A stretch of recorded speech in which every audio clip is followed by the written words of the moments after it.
You've watched your dog do it. The legs start paddling, the breath goes quick and shallow, a muffled little yip slips out, and you Yeah. smile because you already know what's happening. Your dog is dreaming, chasing something, probably. A squirrel, a ball, a mail carrier with unfinished business. And here's the thing you've quietly assumed your whole life without ever once stopping to check it.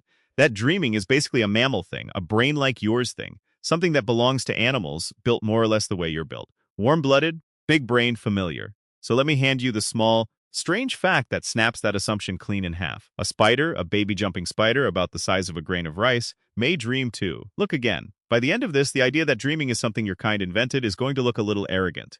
Because the harder scientists look, the more this private nightly thing keeps turning up in animals that wandered off our branch of the tree hundreds of millions of years ago. Some of them don't even have a brain shaped anything like yours. A couple of them you'd flatten with a shoe and never think about again.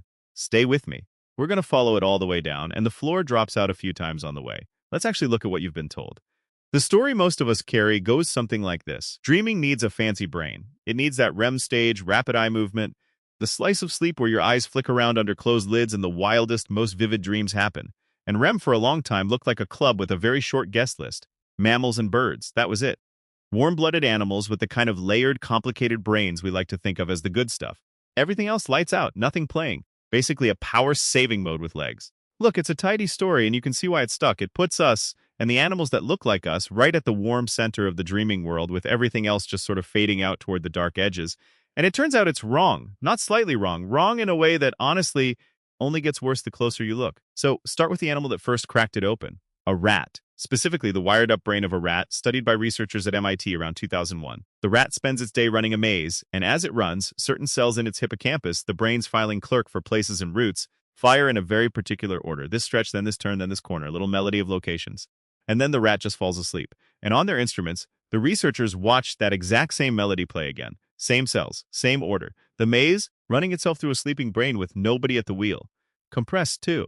The run that took seconds in real life flickered past around 20 times faster in the dream. They could tell, just from the firing, which part of the maze the rat was reliving. Sit with that for a second. We didn't infer the dream, we read it. And actually, it gets stranger. That replay doesn't only run forward, like pressing play. Sometimes the rat's brain runs the maze backward, rewinding from the reward to the start, as if quietly working out in reverse how it got the good thing.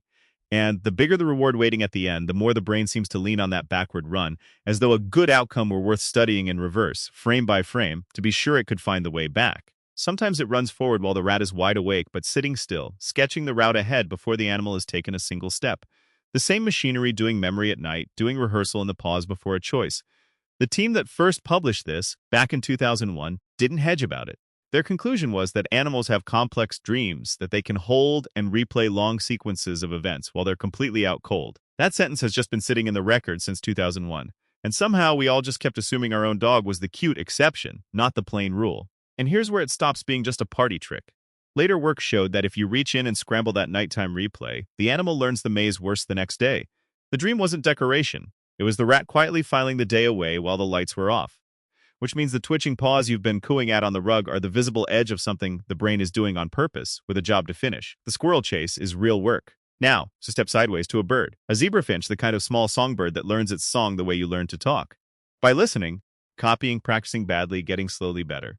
And keep in mind, a bird isn't exactly your cousin either.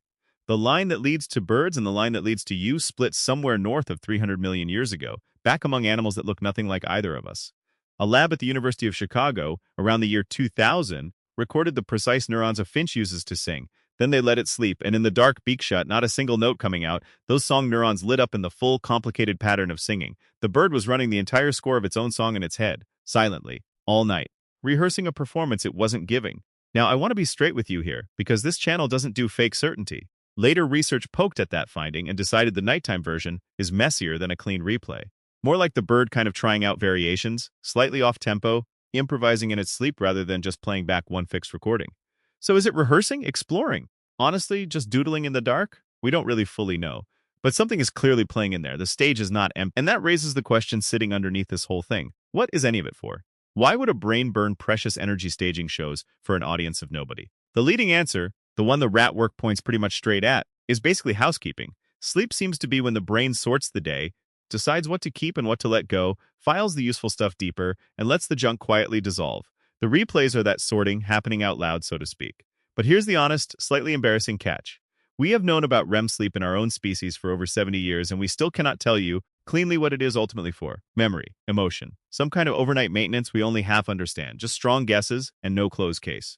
There's even a serious line of thinking that some of this nightly churn is the brain rehearsing fear in a place where nothing can actually hurt you, running the bad scenario on a loop so the real thing, when it comes, lands a little softer, a flight simulator for danger. Maybe we're still arguing about that one too. So when we go hunting for dreaming in animals, we're chasing a thing we haven't even pinned down in ourselves. So keep that in your back pocket. It matters by the end. Okay, mammal bird still feels pretty close to home. Both have spines, both run on more or less the same broad brain blueprint we recognize. So let's leave the family altogether. Let's go to the octopus. An octopus is about as alien as a smart animal on this planet gets. Its branch split off from ours more than 500 million years ago, before fish, before bones, before basically any of the hardware you assume a mind requires.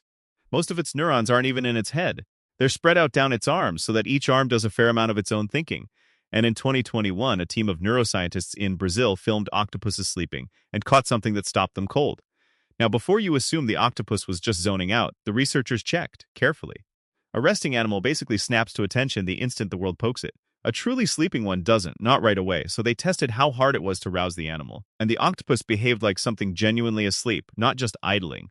They watched for the other tell, too, the one that nails sleep across the whole animal kingdom. Takes sleep away from a creature, and afterward it sleeps harder to pay the debt back. The octopus did exactly that. So this was real sleep, with the same quiet pressure behind it that drags your own eyelids down at midnight. That detail matters more than it sounds. It means we are not talking about a creature simply holding still in the water. We are talking about a need, the same biological need you feel, being met in an animal whose last shared ancestor with you may not have carried much of a brain at all.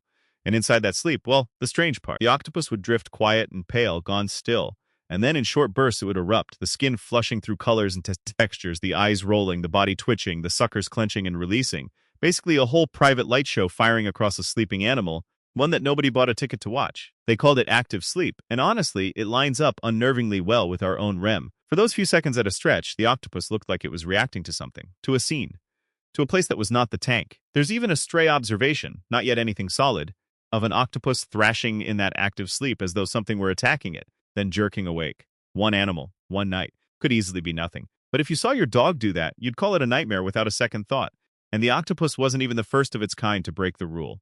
Nearly a decade earlier, in 2012, a study on cuttlefish, the octopus's flat, hovering cousin, had already caught the same signature. The rapid eye movements, the color shivering across the skin, the arms giving their little twitches, all of it in an animal that, by the old textbook, basically had absolutely no business doing REM, because REM was filed away as a vertebrate's private possession.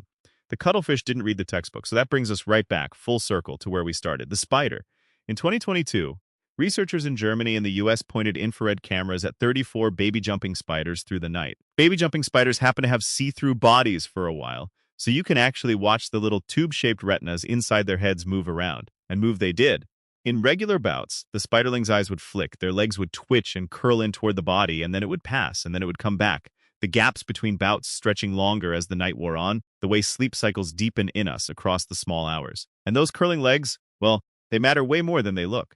In a dreaming mammal, REM comes wrapped in a kind of soft paralysis. The body held deliberately still so you don't leap up and act out the movie, broken only by little involuntary twitches leaking through at the edges. A curling spider leg is exactly that flavor of leak.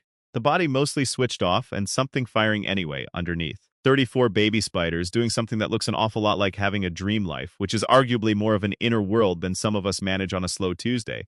It was pretty much the first time anyone had ever caught a land invertebrate doing this. A spider, dreaming, probably. But wait, I can feel the obvious objection coming because I had it too hard. Aren't we just doing the thing humans always do, looking at a twitching animal and pouring our own experience into it? A spider's leg curl. That on its own doesn't really prove there's a little movie playing behind those eyes. Maybe it's just reflex. Maybe it's nothing at all. And honestly, that's a fair hit, and I'm not going to dodge it. Okay, here's what we can do. We can record the eye movements, we can scramble the replay, and watch the learning suffer. We can prove the animal is asleep and not just resting. Here's the one thing we cannot do, not for a rat, not for a finch, not for a single octopus on Earth. We cannot ask it what it saw. There is no animal we can wake up and interview. The inner picture, the actual felt experience, if there even is one in there, stays sealed behind every one of those skulls and shells. We are standing on the outside of the envelope, reading the address, guessing at the letter. So here's where the lens flips. Set the word dream aside for just 1 second, with all the human baggage it drags behind it, and now look at what's actually left on the table. The same machinery, a quiet phase and then an active phase where the body twitches and the eyes move and the brain churns through patterns from waking life, keeps showing up in a mammal, in a bird, in a mollusk with its mind spread down its arms, in an arthropod the size of a crumb, animals that share almost nothing else. And here's the thing that should genuinely stop you. These lineages did not just inherit this from one shared dreaming ancestor and pass it neatly down the family tree. They are far, far too distant for that to be the story. Which leaves exactly two possibilities, and both of them are wild. Either this kind of sleep is so deep, so ancient, so useful that it was already running in some common ancestor more than 500 million years back, and has been humming along quietly in all of us ever since. Or it is so useful that evolution reinvented it from scratch, over and over, separately, on completely unrelated branches of life. Either dreaming is far older than us, or it is far more popular than us. And honestly, pick whichever one unsettles you more. And if reinventing it from scratch sounds too far-fetched to swallow, look at the eyes you are using to watch this right now. The octopus has eyes uncannily like yours. A lens, an iris, a retina, a little camera aimed at the world. And it built them completely independently on its own branch, with no shared-eyed ancestors sitting between you and it. Nature arrived at the very same brilliant design twice, from two different directions, simply because it was the right answer to the problem of seeing. It happened with flight too, invented separately in insects, in birds, and bats, the same trick found 3 different times. Nature is honestly shameless about reusing a good idea the moment the problem comes up again. So hold that fact up against sleep for a moment. If a camera eye is good enough to get invented twice, why not a dreaming brain? Maybe the flickering night mind is just another answer too good to pass us up, one that life keeps stumbling back into, again and again, wherever a brain gets complicated enough to need it. And this is where it stops being a fact about animals and starts being about you.